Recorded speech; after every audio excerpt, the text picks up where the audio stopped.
Hello and welcome back to my channel. My name is Tony King. I'm a photographer, and here in this video we are going to be going over some images that I feel have a lot of story to them, and I want to talk about how to look for stories in your photos. All these photos are from a recent trip I took to Venice, so this video is part of this ongoing series of Venice photography from the trip I took, where I really feel like I took some good photos. So I'm very happy to share that with you all on this platform. So if you want to support my channel and what I'm doing, please subscribe to the channel and stick around for more. But without further ado, let's jump into 8 images that have story to them.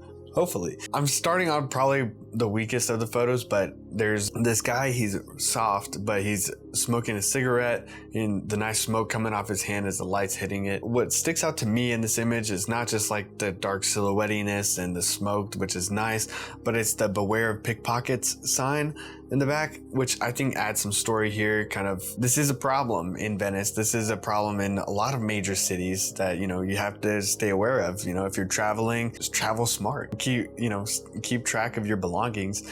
And I think getting that sign in focus for this image with kind of the gritty nature of a guy, you know, putting out a cigarette, going on public transport, there's something there. You put out a cigarette, you're going to work, you're going to a more serious scenario. He's walking into a crowd, maybe he's freeing up his hand to keep it in his pocket and not get pickpocketed. So I think there's a little bit of depth there, but again, probably the weakest of the images that I'll talk about today. Still one that I like though. Moving forward, we are here at the Alto Mercato, a very famous ancient fish market that is still active today. And we have this guy breaking ice with like this knife sort of thing. And I really like the layering here, cutting off kind of the right third with a column. We have another person looking on the left, kind of closer to him, but then the guy, as he's working, is in focus with a nice light, motivated light, you know, that we can see, lighting him very bright, and ice particles flying up into kind of a dark background, so you can see them very nicely. There's a lot of story here about the market, the working class man, kind of this whole entire trade of fishermen, of the market, that is integral to the history of Venice as a city. So there's a layer here in kind of an anonymity. These are kind of unsung heroes that fueled kind of the palette of Venetian cuisine and of the economy there for, you know, since the start of Venice, you know, really. So very storied image, kind of a cinematic feel to this one as well, if you ask me. So one that I'm very happy with and very pleased with. Same guy doing the same job over here. There's story here, like there's people watching him. There's plenty of people taking videos and photos. So I was just kind of blending in, but he's talking to somebody, maybe he's explaining something, or he's talking to one of his comrades like, I need help over here or something, or talking through the fish. We can see all the sorts of fish that in this whole row of this market. It's a very busy frame in that way, but he's in focus, clearly busy. So the story here is the action that he's taking within this very busy environment. Like, you know, if he was talking or if this was a live video, there would be a lot going on that's interesting. So the story lives within this frozen moment for me. Next, I went to Burano, and there's this gentleman helping his wife get into a boat. She very clearly knows how to get on a boat, very comfortable doing it. So, you know, this is an older Venetian couple. You know, this is probably something they've done a million times together. There's a romance to it and an anonymity to it because you can't really tell their faces, which is something that I do try to stick to. That way, it's also easier to apply your own feelings to the images if you don't always see like somebody's, you know, full face.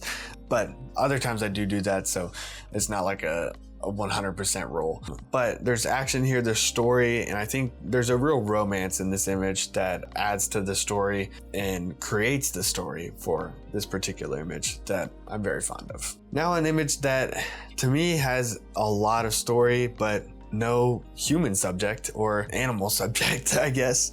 It's just this shirt hanging there drying.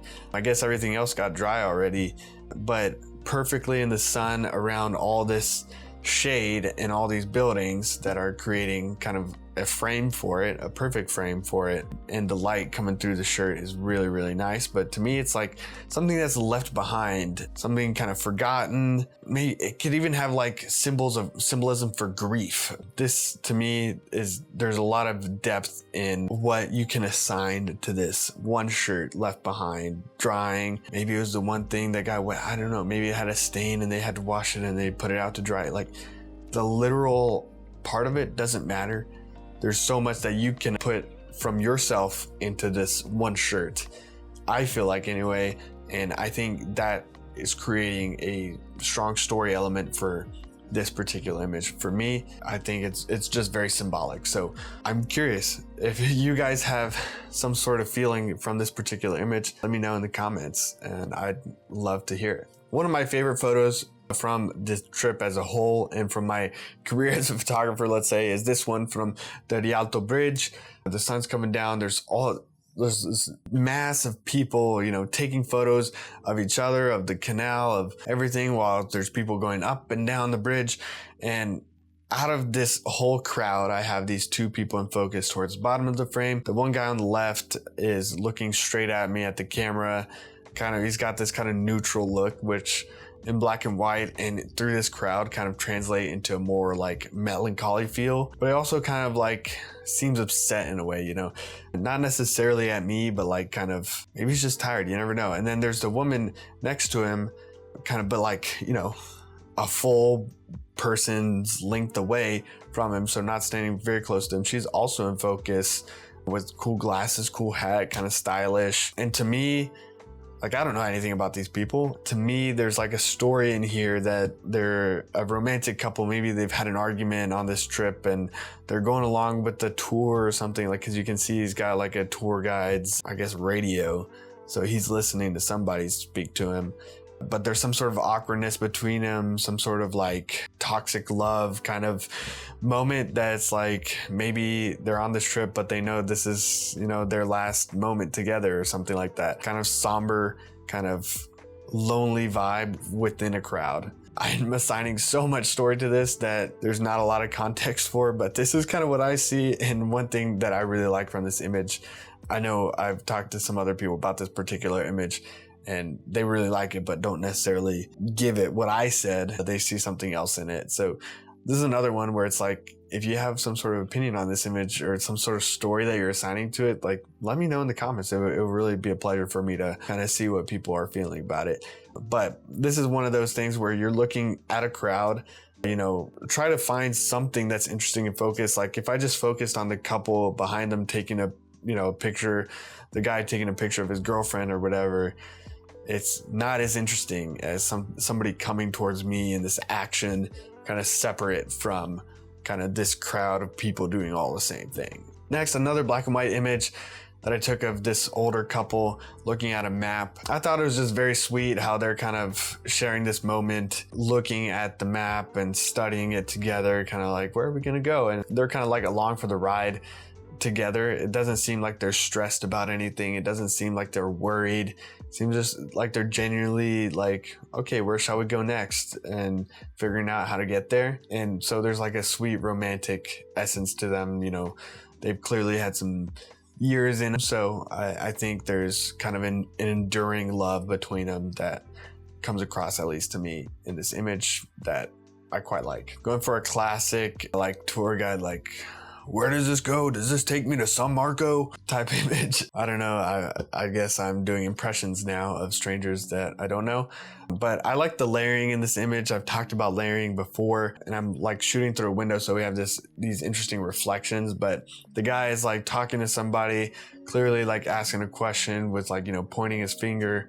And I mean, let's be honest, you can very much tell he's a tourist. So there's some sort of like, this is representative of something that I've seen a million times in Venice, getting on a Vaporetto and saying, is this taking me here? Is this taking me here?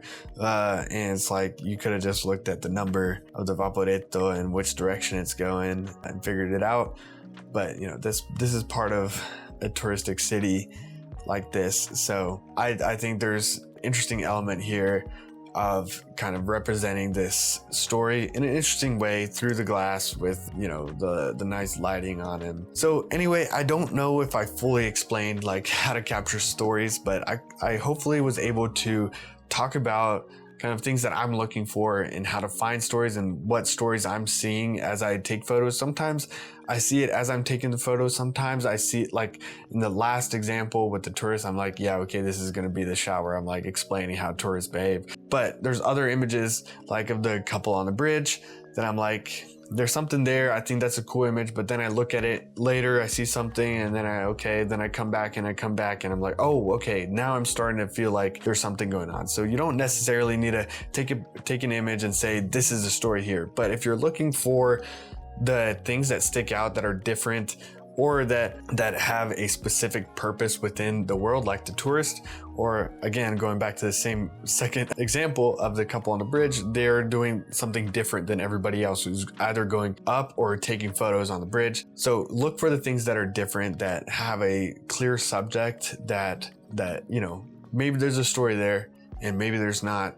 You can figure that part out later. Just take the picture. And that's what I'm doing when I'm looking for stories, looking for something that sticks out from the rest of everything. So hopefully you enjoyed this video. My name's been Tony King. This is part of a lot of videos of Venice. So subscribe to my channel for more images from Venice, but also other places and all sorts of photography content in general. I've got a lot to talk about and a lot of ideas, and I'm very happy to share them. Hopefully they help give somebody else some confidence as a photographer, learn something, or, you know, say like, oh, I am good because I'm looking at his crap and he sucks. So whatever it may be, I'm glad if you're enjoying my videos. So I've been Tony King. I'll see you next time.